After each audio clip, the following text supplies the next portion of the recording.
Imagine losing everything, your kids, your home, your dignity, only to claw your way back stronger than ever. Today's guest just isn't telling a comeback story. He's proving that real masculinity is built in the fire of failure and forged in the courage to change. So buckle up, because this one's raw, unfiltered, and real. This is Manlihood, the podcast for men who want to rise up and live with purpose. With your host, Josh Hatcher, this show is here to help you level up as a husband, father, leader, and man, with real conversations and strategies to help you in every area of your life.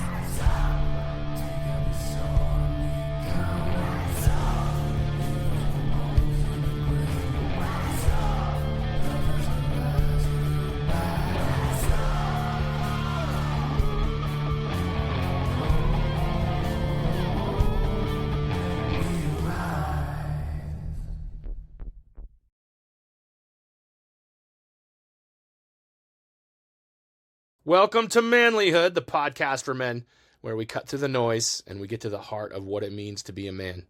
I'm your host, Josh Hatcher. Today we've got an absolute powerful conversation lined up. So Richard Earl Lonsbury is a man who's been to rock bottom, and he's clawed his way back, not just surviving, but thriving. He lost everything, his family, his home, and his self-respect. Instead of staying stuck in the pit, he fought to become the man that his family needed. He embraced radical responsibility, rebuilt his life from the ground up, and today he's going to share his journey with us. Before we get into this episode, I just want to remind you, if you appreciate what we're doing at Manlihood, I want you to leave us a rating and a review on our Apple Podcast subscription link there. If you go to Apple Podcasts, and if that's where you listen, we want to get that ranking up. We just recently got our first negative review, which is a lot of fun. Nothing like getting a 1-star review, and I'm fine with it. Look, I know I'm not for everybody. Maybe it'll be more after this interview. I don't care.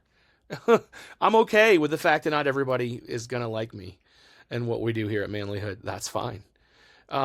But I'd appreciate it if you do like it, if you leave us a 5-star review or a 4-star review and tell us what you like about it, because we want to help get the word out so that other people can appreciate it. If you're listening to us on Spotify or watching on YouTube, you can also leave ratings on Spotify, and you can like and subscribe and share the content so that other people can see that you appreciate what we're doing here.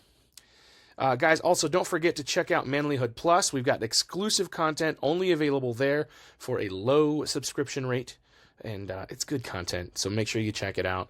And we've also got the Manlihood store, where we've got some amazing Manlihood gear with our Manlihood logo embroidered or printed on it, and you can rep what we've got. And it's cool stuff too. It's not just like cheesy stuff.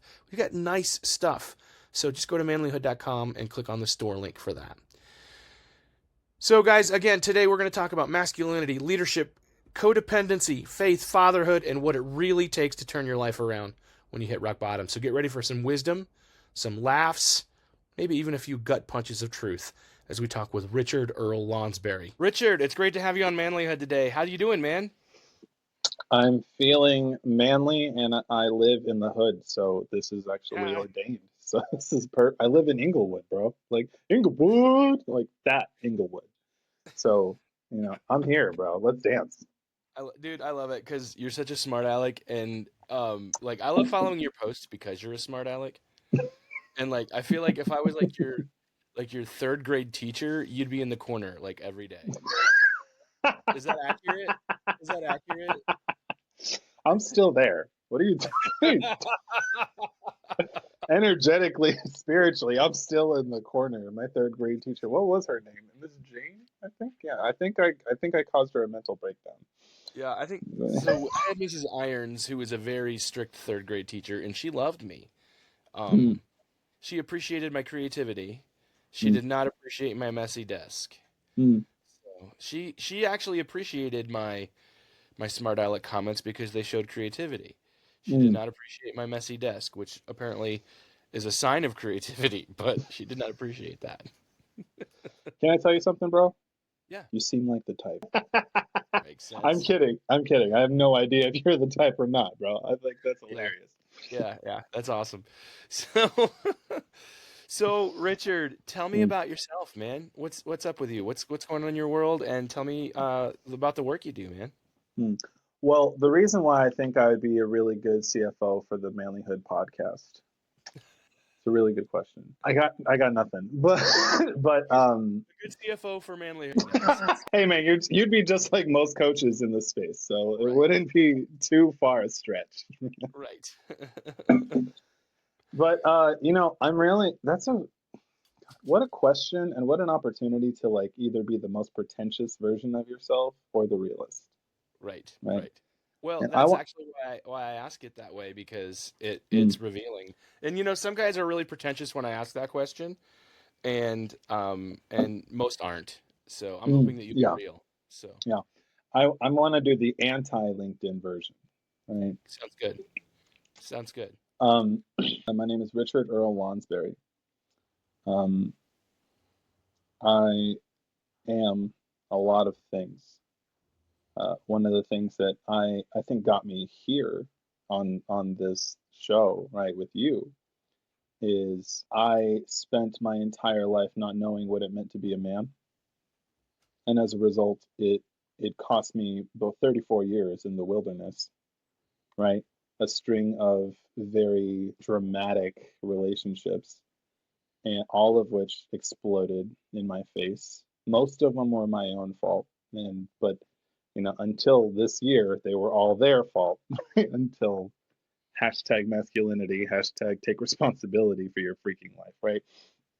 Um, I jokingly called myself a professional failure for like a long time, and because I had absolutely no connection to you know God on a real visceral sense and masculinity in an actual real experiential sense.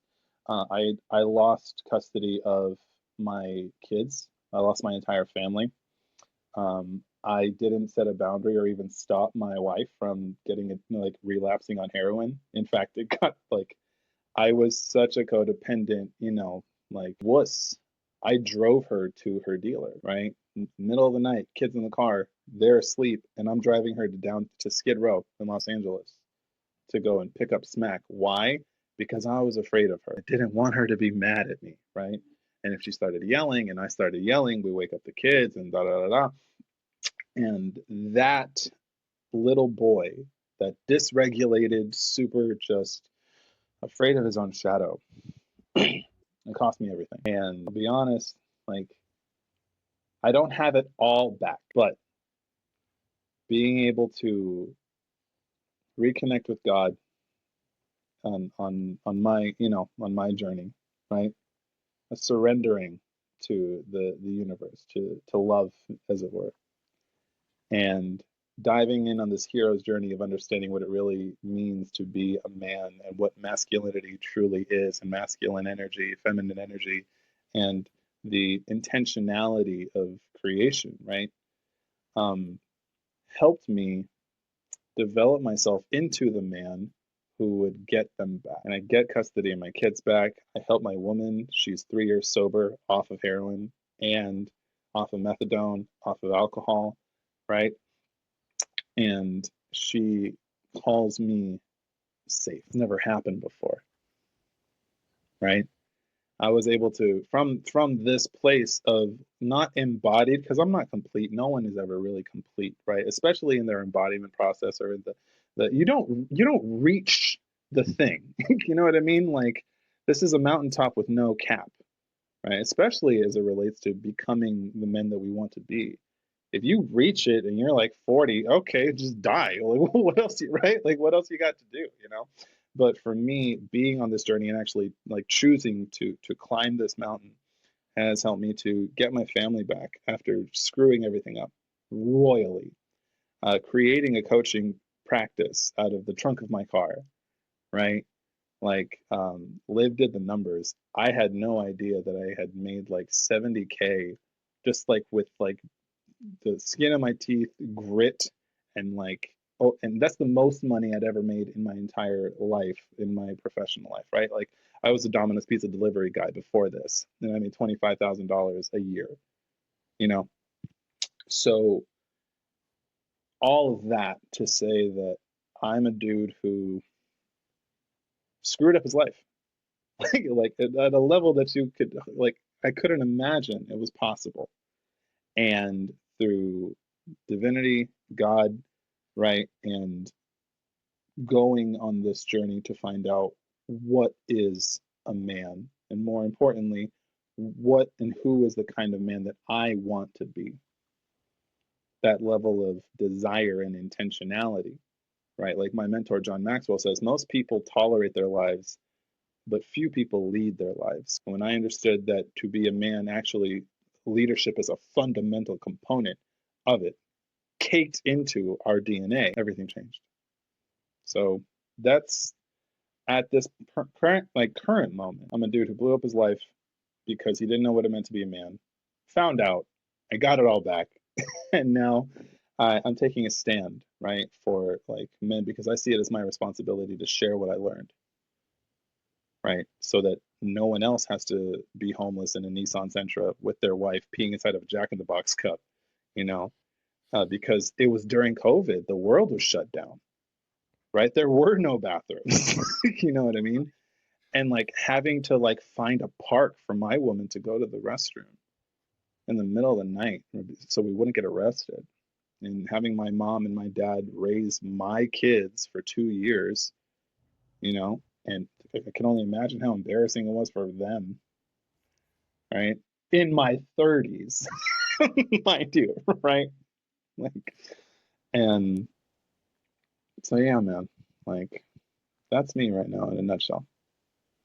Dude, that's a pretty dramatic introduction there, man. Okay, so You said let's. go real, bro. I was just like, I'm I know, trying to, dude, you know what I'm it's real. saying? I'm not saying you shouldn't have done that. No, that's awesome. Okay, so let's break that down a little bit. Okay, Sure. so your wife was on heroin. Hmm. Were you using too, or was it she was? My drug is codependency and people's approval. Okay, which I understand. I have some codependent people in my life that I'm aware of as well, that I Hmm. know pretty well. I have a friend, somebody I care about deeply, she's in Coda and Codependency Anonymous, Hmm. which has been super helpful. Yeah. A lot of people aren't aware of that it's actually like there's actually a 12-step group for people who are codependent, and it's actually super, like, you go through the same 12 steps that addicts go through. Yeah. It's super helpful. I don't know if you're familiar with it, but it's super helpful. Al-Anon. Yeah. I was the judge had appointed me to Al-Anon for like, years before I could get the kids back. So, but okay, so you were codependent, and your wife was on her. Did she do time or anything like that, or No, no? no, Okay, it was mostly when they found out, they're like, hey, we don't want you, we want the kids, right? Because it's right, their safety that's priority. We could give a right, shit about you, you know? right, right. So, So the kids went to live with your parents, and they were safe, and then you guys were in your Nissan Sentra, and did she do rehab or get clean? yeah, it was a pretty arduous process. I'm not gonna lie. It was definitely as once we lost the kids, she's like, all right, fine, right? Sobriety equals get kids back, wake up call. So she dropped it like that month. We got arrested January of 2021. Yeah, 2021. And the world had shut down. Everyone had just gotten their Biden money, right?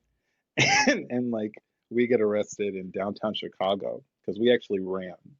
What happened was when extended family members, right, found out, right, that our house was imploding.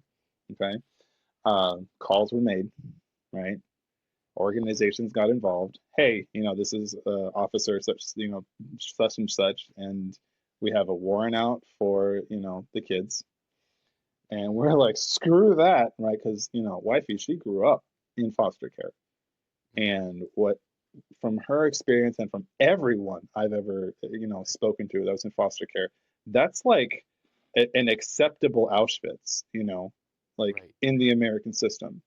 Right. And So the way that, right, go ahead. her thought with running was, I want to protect my kids, right? Yeah. And your thought with running is, I'm codependent, so I'm going to do what she says, right? Paired You with, know, I want to protect my kids, right? Like right. Paired when with, I as want soon as she was like, hey, if like I'm bad, sure, I'm the devil, but if they go to foster care, they're getting raped and they die, right? So right, because I'm you're like, believing, "Whoop!" yeah, because you're believing her side of the story, right? Because that's your default at that point, right? Yeah, And not even thinking that the system might actually want to protect them and look for a family member to try to protect them, right? Because her experience, which is a legitimate experience, right? That yeah, actually happened to her, is the story that you're going to believe. You know what I mean? Like yeah, like that's understandable. So you're like, let's take off and try to protect them. Yeah, I can understand. I'm not saying it's the right decision, but I can understand that decision. Yeah. So you take yeah. off. You're in Chicago. That's Mhm, where we're at, right? Okay, go ahead. Sorry, mhm. didn't mean to And then we get interrupt you. arrested. No, no, fine. Yeah. And we get arrested then because of a tail light, right? Oh my God. And dude, it was insane. So, um, they were very friendly. They were like, "Oh, hey, blah blah blah. Just so you know, you got a tail light thing, but can we just see your license? We're just gonna run through the system. Blah blah blah blah blah blah." It spits out a warrant. Up, whoop, you know, and they take Liv, and then this is very very like Goodwill Hunting levels of drama and cinematic. It's not your fault, right? Like it was intense, and I'm comforting the kids, and they can't see the cops like take her away, and like the last time I see them is they get me out of the car, and then a cop goes in and he gets in. We were in a Honda at the time, and he drives off with them, and I don't see them for months. Right after that, Mm. that was the worst day of my life. Like that, and I want to speak to that um, um, briefly, right? But it's important in that I end up getting chained to the wall in a holding cell in the precinct downtown Chicago because this is for kidnapping and they have no context, right? They're just Right. like, this asshole's kidnapping kid. Oh, bah! Good, right? Yeah. Yeah. Yeah. They don't know And your dad. yeah, They don't. They don't. yeah, They don't care. no, They're like, these kids are missing, and these people took them. yeah. And so there were no kid gloves, right? Which good because I wouldn't want to treat a kidnapper like that anyways. But Mm-hmm. so I'm here, and Liv is like in full panic and withdrawal, and she's begging I can hear. I'm not with her, but I can hear her. Okay, and she is just like begging the cops to see her kids. She's doing everything, and you want to know what helplessness is, right? You Mm-hmm. know, you're in a box, and someone else has your kids. You have no idea what's happening to them, and there's just like you're frozen. And I remember just going within and just praying, just like begging God, if you who hasn't been there, right? Like if you help me get out of this, I'm yours. You know, I'm not me. Screw me. Just make sure that my kids don't end up in foster care. That's like my only request. I don't deserve it by any stretch of the imagination, but please let this miracle happen. And so this social worker like comes in, hey, just so you know, kids are on the flight back to California. We're gonna let you guys go because we don't need you anymore. We just needed the kids. And this was a miracle. Like we could have been actually booked and put in, and then we would have never had an opportunity to get our kids back. But God works in mysterious ways, you know. So here we are. And the social worker just says, I just have a question. You're a good kid. You went to a decent high school, right? You went to musical theater school in Manhattan. You have good parents. I've spoken with them. I like your parents. I respect your mother. And then she's like, how did you get here, right? How did you get here? Trump! You know what I mean? It was Trump. It was Biden. My dad didn't hug me. And it was the Democrats and Republicans. And it was this woman lord that you gave me. You know what I mean? And it was the kids. They didn't listen to me either. I'm like a muppet just with my excuses, bro. It's everybody's fault but mine. You know? And so that day, they let us go. We get in the car and we just latch onto each other like magnets, right? Not sexually, but just like this. And then we hold each other. And I remember both of us scream like this ancestral primal, like just the top of our lungs, screaming and crying in this car at sunset.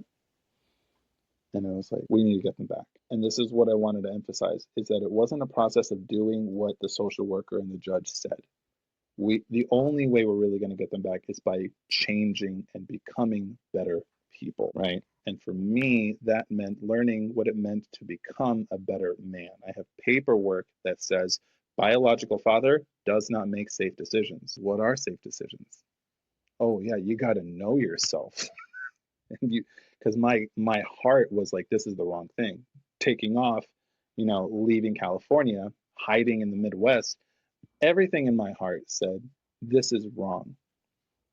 But fear, my mind, my programming, my outsourcing my own sovereignty to this woman who, her fear was greater than my faith. So I accepted that. I subscribed to that. And I was like, you lead the way. And so one of the most important things I could have ever learned from this whole thing was that men need to be connected to their heart and need to be attuned to the voice of God in their life.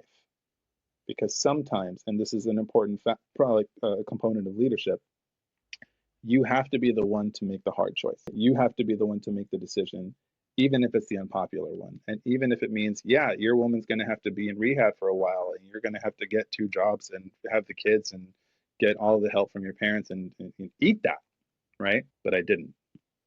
And I learned the hard way to eventually get to that point. Okay, so you made that choice. You started to make that choice. She's like, okay, I knew she had to make this choice as well, right? Yeah. Like, yeah. You started to lead yourself better, which obviously that's something I say a lot with the guys that I lead here as well. You change for you whether or not she's going to follow, because like that's really what matters, right? Because whether or not she's going to follow is almost irrelevant, because you need to change for you, right? You do the right thing because that's the way this works. Hopefully she follows, right? And most of the time she's actually wanting that. That's actually usually what she wants. I think that most of the problems in a relationship between a husband and a wife tend to be because a man is not stepping into that, right? Yeah. 100%. I also think that in a healthy relationship, I think the husband and the wife can lead together, right? Like that leadership happens. You can make decisions together when that health is there, when that trust is earned, and when you've got that, when you're both healthy, when you're both strong, when you're both in that place. But yeah, it doesn't work if you're both broken. Yeah.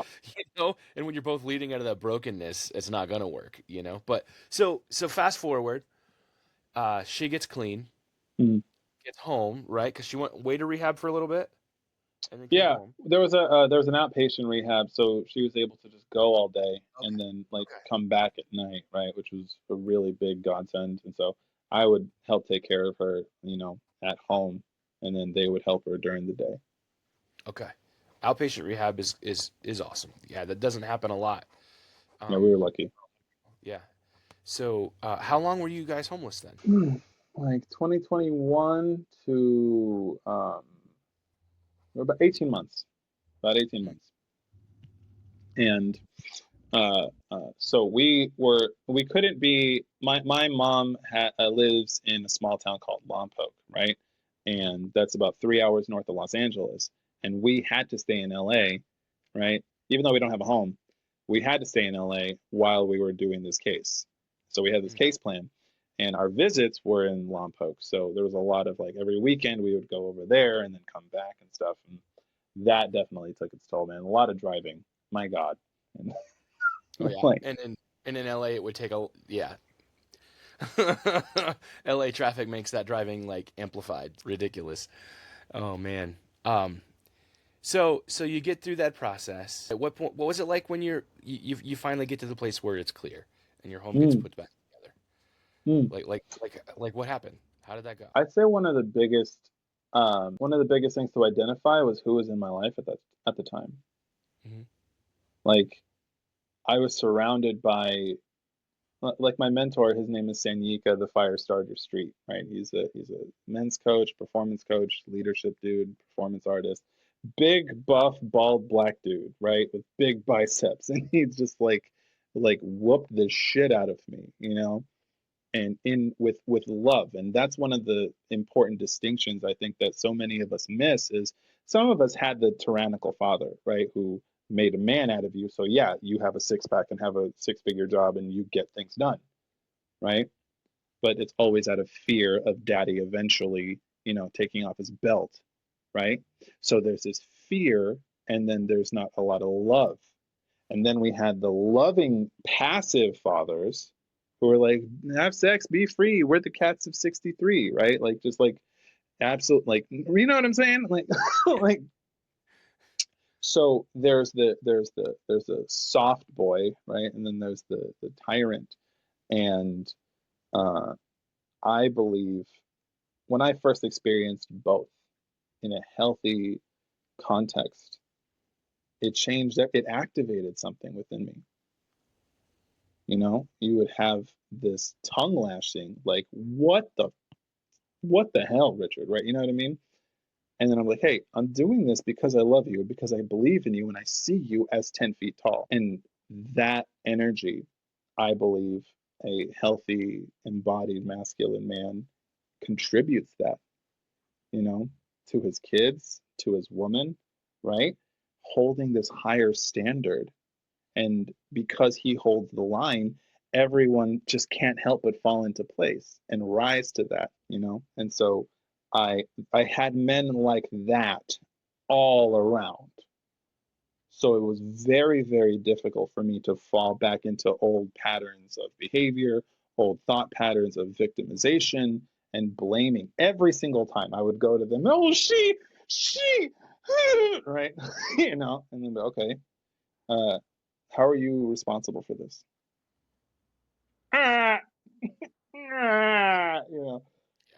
To quote Kevin Hart, you know what I mean? Right. So, dude, your face looked like him when you said that too. Like, you could be an impersonator. Oh, bro, I got voices. Maybe we'll have time. Oh my gosh. Anyway, okay, so yes, so before your family could be put back together, you had to learn to take responsibility. Yeah. Which is a big deal, right? Because, and that's the thing about what responsibility is, that it's not about whose fault it is. It's about who's going to make it right. Yeah. Because even if it was her fault, what does that matter? Yeah. What are you going to do with that? It doesn't matter whether it's her fault. Yeah. Who's going to fix it?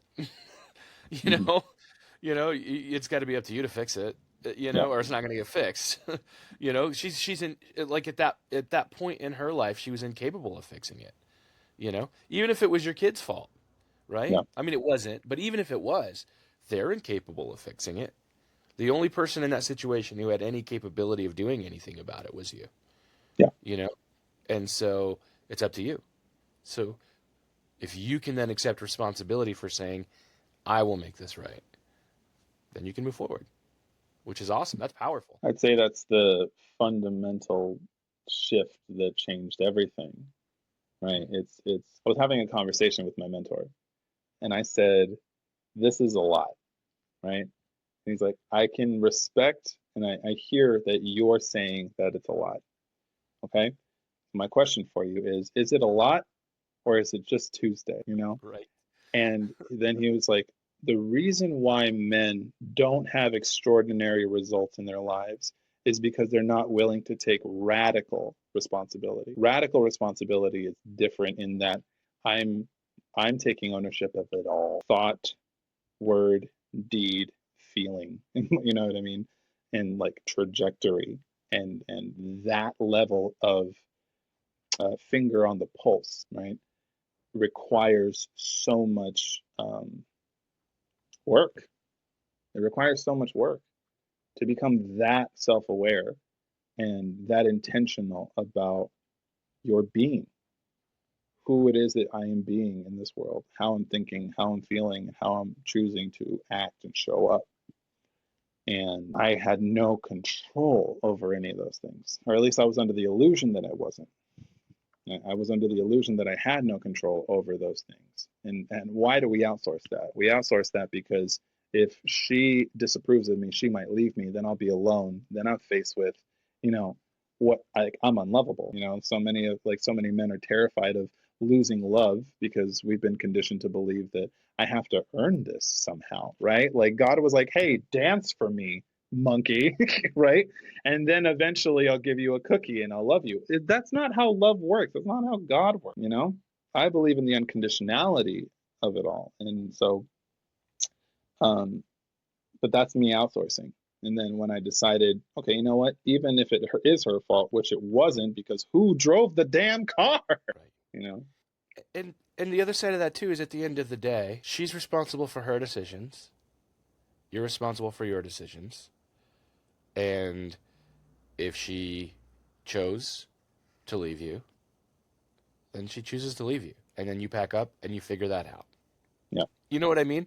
Mm-hmm. Like, and like, I think too, when you're married, like, while she is responsible for her decisions, that's something too. Like when you're the man of the home, when you're the husband, the father, like, I think as a Christian, I think this is true too. Like, and a lot of people look at me and they think I'm crazy when I say this, but if my wife makes a bad decision, if my kids make a bad decision, some of that also falls on me.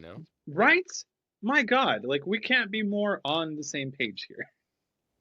Some of that responsibility, because now I think when they're grown, that doesn't, when they're grown and they're out of the house, that responsibility is on them. Like that's their decision. You know what I mean? I feel responsibility for it.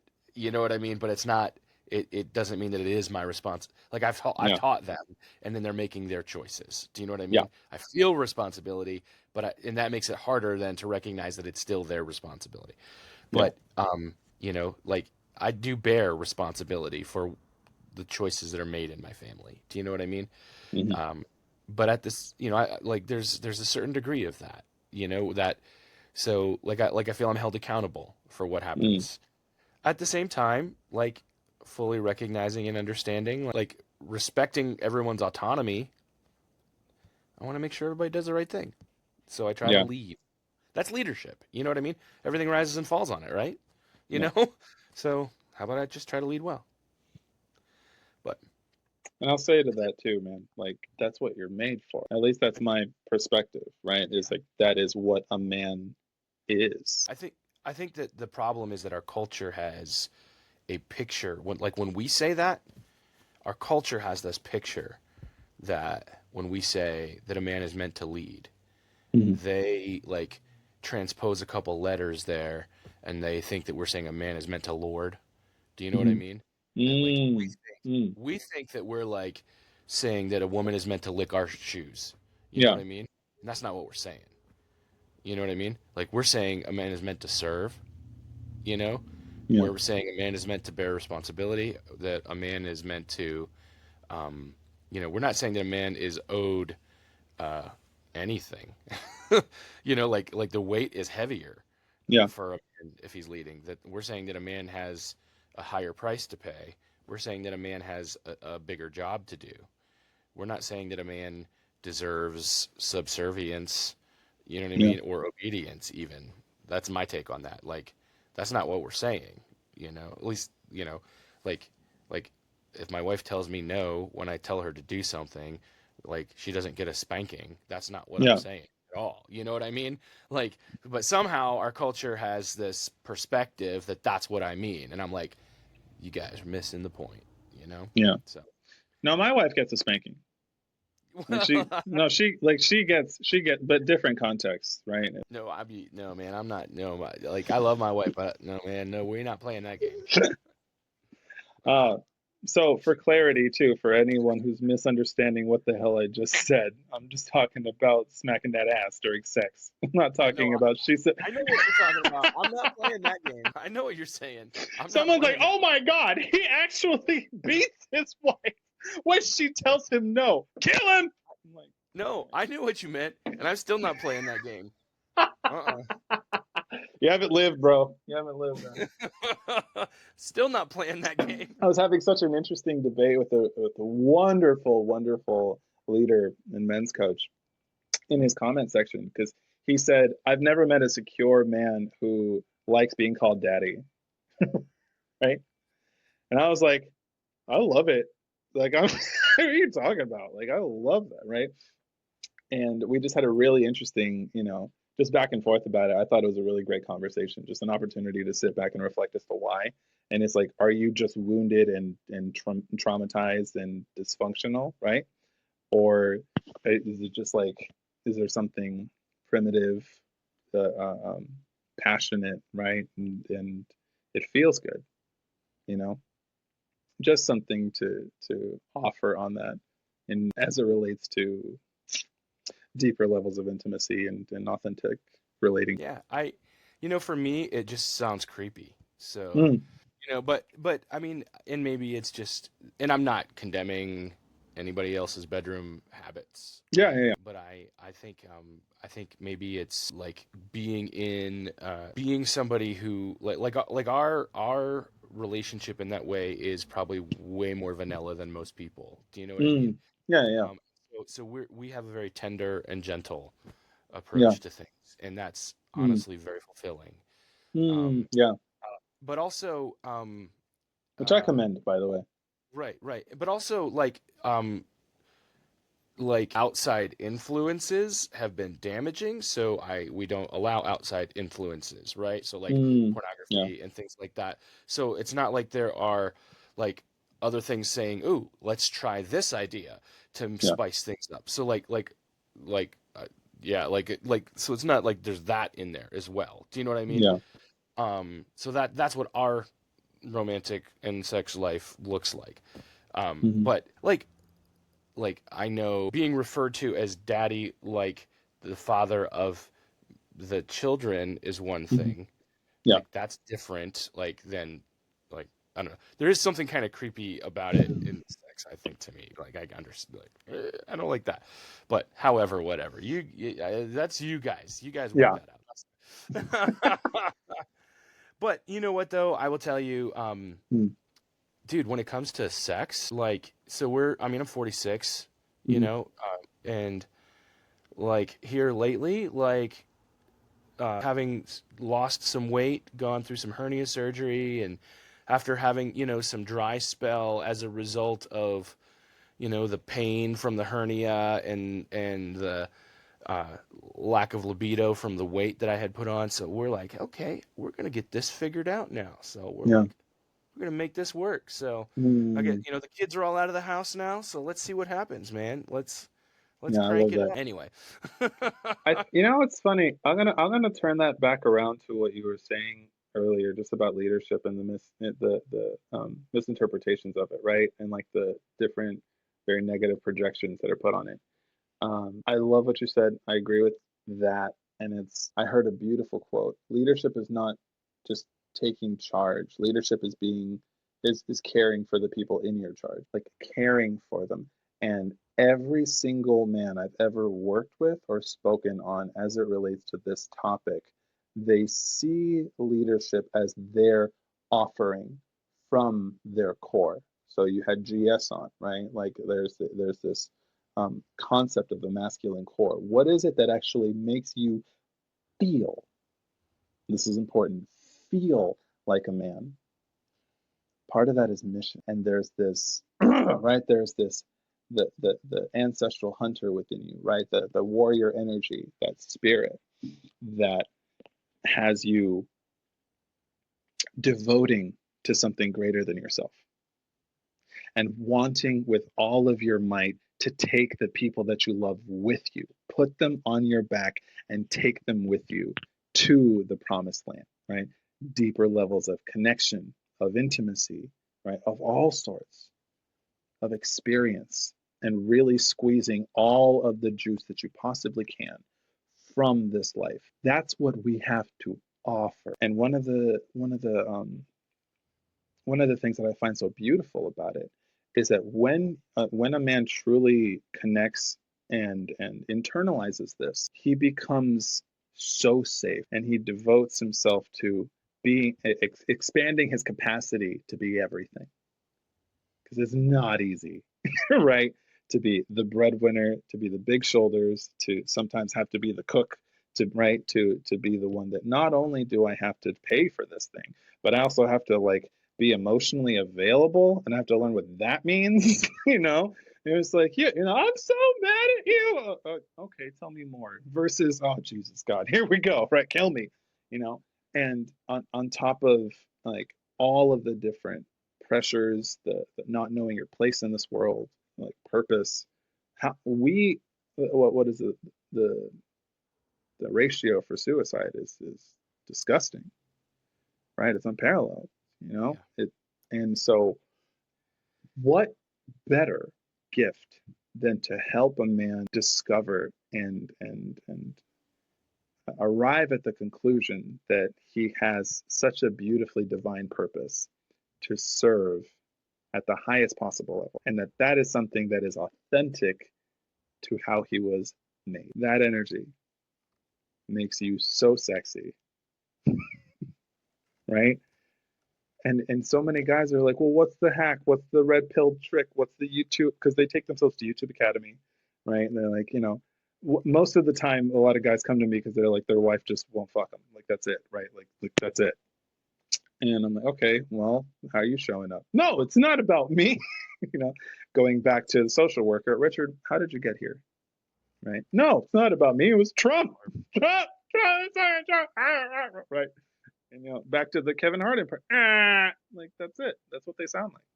But then it's like, okay, do you care about her feelings? Do you know what are her top 3 struggles right now?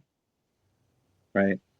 Do you know, is she able to share feedback with you and why she's not turned on by you without you making it her problem and throwing a fit, punching the drywall, okay, and just throwing, like, being a child? Do you have that? And if you don't have that, and there's like, well, she won't do this and I'm not changing because I'm me, I was made, take me or leave me, you know what I mean? Now we have a stalemate. Now we don't have any growth. Someone has to be the one to decide, you know what, this is my mess to clean up, and I'm going to learn the skills, because leadership is it makes me feel good. It makes me feel like I actually am driving the bus. You know what I'm saying? Well, and if you are leading yourself first of all, that makes you instantly attractive. Yeah. It does. I know that's the case in my life. When I started leading myself and taking care of myself, like, I watched her, like there's a glint in her eye. Do you know what I Yeah. mean? Yeah. You know, like she wanted me. What really sucked is I had this hernia, dude. This is just recently. I'm hurting. I'm in pain. Like, we would try and I couldn't finish because it hurt. Yeah. Okay. Yeah. Like, I just couldn't. It was like the plumbing wasn't working because of the pain. Yeah. But I had to lose weight to get the hernia surgery, right? So Mm. I'm taking care of myself to lose weight, but I'm still in pain. Mm. And so she sees me taking care of myself, and she's like, "Hey, honey," and I'm like, "I can't, I I'm can't." not a machine. I'm tired. I have a headache. I'm like, we're going to try, and it's not gonna work,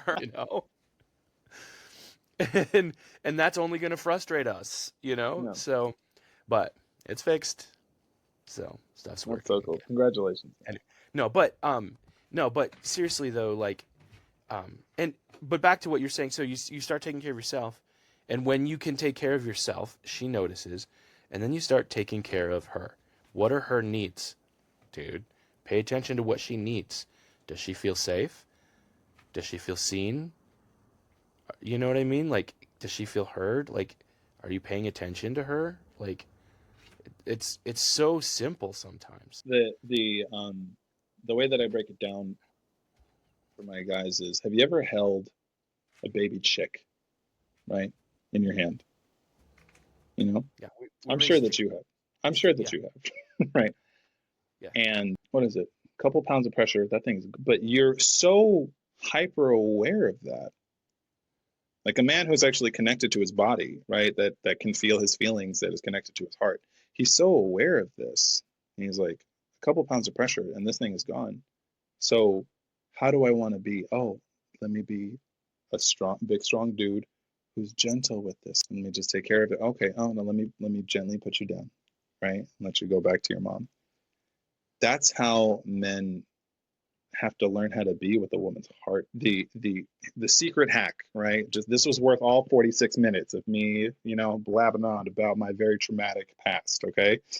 Like the secret to the greatest sex life in your entire marriage that will span the test of time and the phases, your devotion to her heart gives you unlimited access to all of her, because when you're the one that cares about her heart more than anyone else on this earth, she associates you with safety itself. So what does she do? She opens, and then she wants to feel, and then she wants to connect, and she wants to show you all of the different sides of her. I love it. We call this a hack. But what's funny is it's like, oh, instead of a hack, it's like actually like a life. Mm. So, it's not like picking a lock. It's like building Yeah. a house. Yeah. Like, we're not I love teaching you that. how to pick a lock to get in. You Yeah. actually have to buy the land, build the house, and get a degree. Sorry, guys. Dude, I came from that world, man. I came from like, how can I bypass a woman's conscious mind and just ensure. What's the cheat code? What's the cheat code? Yeah. Yeah. Sorry, guys. You got to play the full game. Yeah. There's no cheat code to this game. Yeah. You have to find 4 other dudes and you have to play a full pickup game of basketball. Like. Yeah. You have to play all 18 holes of golf. All 18 holes to get to this one? And you have to keep it all under par. all 18 holes to get to the one hole. Oh man, listen, I'm not rich enough or white enough to know what you're talking about with golf, but I know that it sounds positive. Dude, I'm so bad at golf. I played mini. Zoe and I, we went on a date night the other night, and we went to the driving range and then played mini golf. And I'm like so bad. I'm like, I tried to lie and tell her that the higher score won, and she's like, shut up. Like, that's not true. But so yeah, I'm so bad at golf. It's not my thing. I have no patience for things like that. I'm not white enough for golf either. I'm way too pink for golf. God, Josh, you're sweating up this golf cart. I'm so white I can't play mini golf. Bro, my name is Richard Earl Lonsbury, right? And I'm a Salvadoran. I leave a lot of people confused. Yeah. How did you get that name? Yeah. That sounds like somebody trying to avoid a warrant, dude. Well, no, my former name, this was like Ignacio. No, actually, what was it? That's funny. My dad's name is John Earl Lonsbury, right?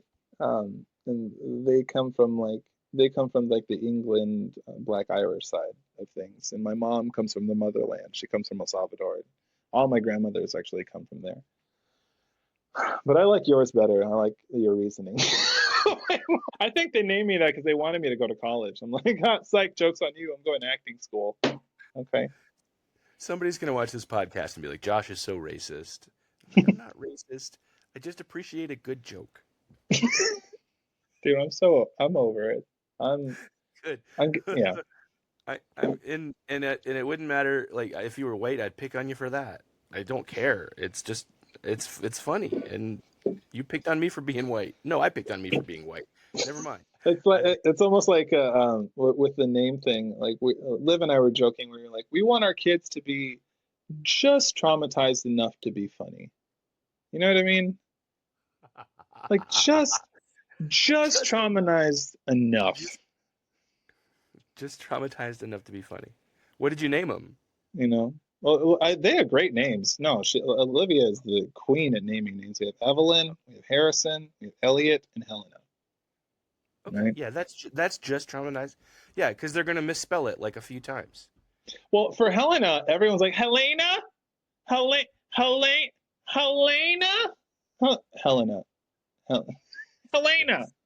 Yeah. Yes. Okay. Yeah. Just enough to be funny. Yeah. We hadn't left it. Yeah. I got you. 100%. Same thing here. We gave all our kids Bible names, and and we spelled them all weird, so a little bit weird. Yeah. I had a son named Abe, and his name's Abram, but we left out it. We put an extra H in there, so it had the same meaning as Abraham, but we left out, and so he was like, "Why'd you do that, Dad? That messed me up, man. Everybody constantly gets my name wrong." Could have been Sue.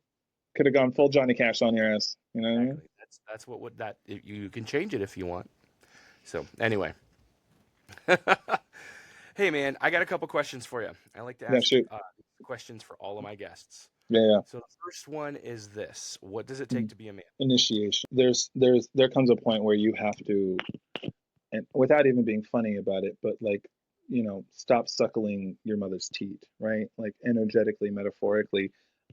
I noticed this. I had a conversation with my mom. She was like, she called me out on it. She was like, "You keep asking me for money, and you're getting older.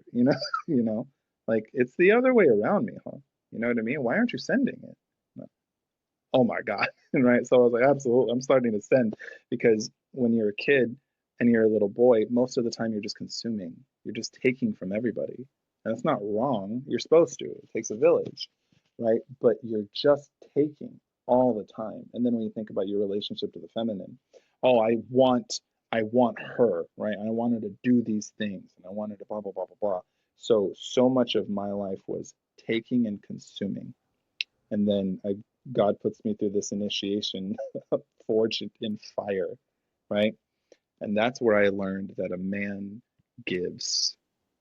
And he gives to give, and he doesn't give for applause. He doesn't give to get, right? He gives because God's got his back. He gives because the masculine is abundance itself. There is no need with that. And so men are then conduits, right? They're conduits for God's love and abundance. And when we give from that place, we become men. Good. All right, Richard, let's say you can get your hands on a DeLorean with a flux capacitor. Yeah. You can Okay, nerd. Just enough roadway to get it up to 88 miles an hour. Yeah. And you can travel back in time and visit 10-year-old little Richard. What are you going to tell him? I would tell him, when you gotta do, that's what I would tell him. Yeah. Yes. Bop, bop, bop. 10-year-old me. That's a really good question. Don't use porn to calm yourself down. I would say don't use porn to calm yourself down. Get into sports. Get into therapy. Tell the truth. I've been addicted to that for 24 years. And recently, shout out to Porn to Purpose. There's a lot of cool dudes in there that I think you should definitely connect with. But Matt Sinkovitz, God, man, that's my dude. He helped me overcome this. And he's a prophet. He's an angel, And I lost decades and intimacy and my ability to just be the rock in the face of the fiery feminine, right? Because I didn't have that. And so life gets hard, rub one out, And then now I'm objectifying women on my phone.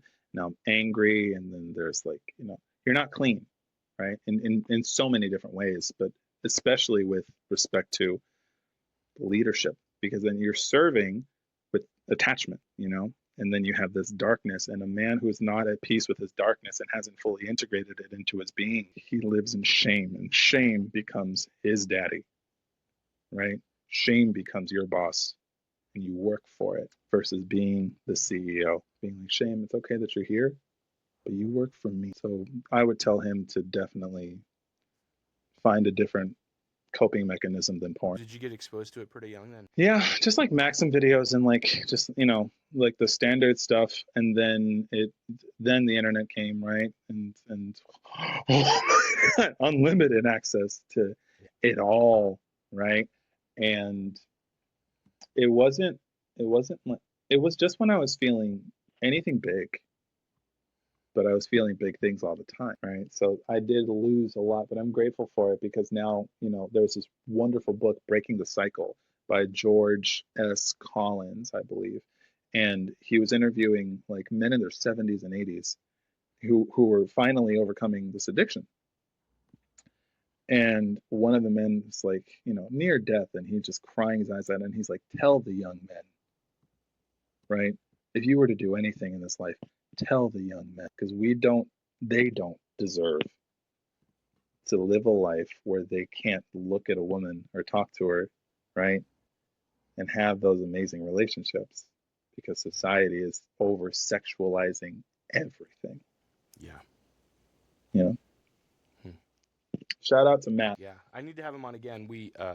I think his podcast booker reached out to me, and I was in the middle of some other stuff, so I need to get him on again. It'd be awesome to talk to him again. So. Dude, yeah, man. Like he's leveling up on some stuff too. Like the things that he's doing in the community, like it's pretty dope, bro. Not gonna lie. Yeah, we'll get him on. We'll get him on again. That'd be great. One last question for you, Richard. Yeah. What is your best advice for the men listening today? There it is. Surround yourself with men who make you feel safe and intimidated. And all of your personal development is in the bag. Like all the money you're ever going to make, right? You surround yourself with powerful men, they'll hold you accountable. And they'll teach you how to hold yourself accountable. And these are men who are not overcompensating for something. Right? These are men who are the rising tide that elevates your ship. We're pack animals.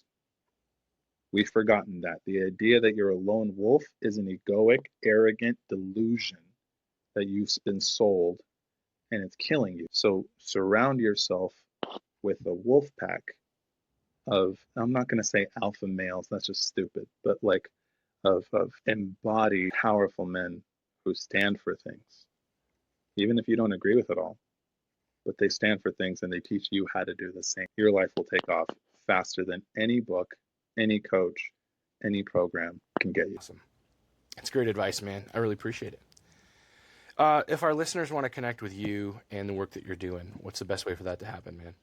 The bat signal. I'm kidding. No, I'm more. Admittedly, I'm probably more Robin than Batman anyway, especially because I sing and dance. But Facebook, Richard Earl Lonsbury.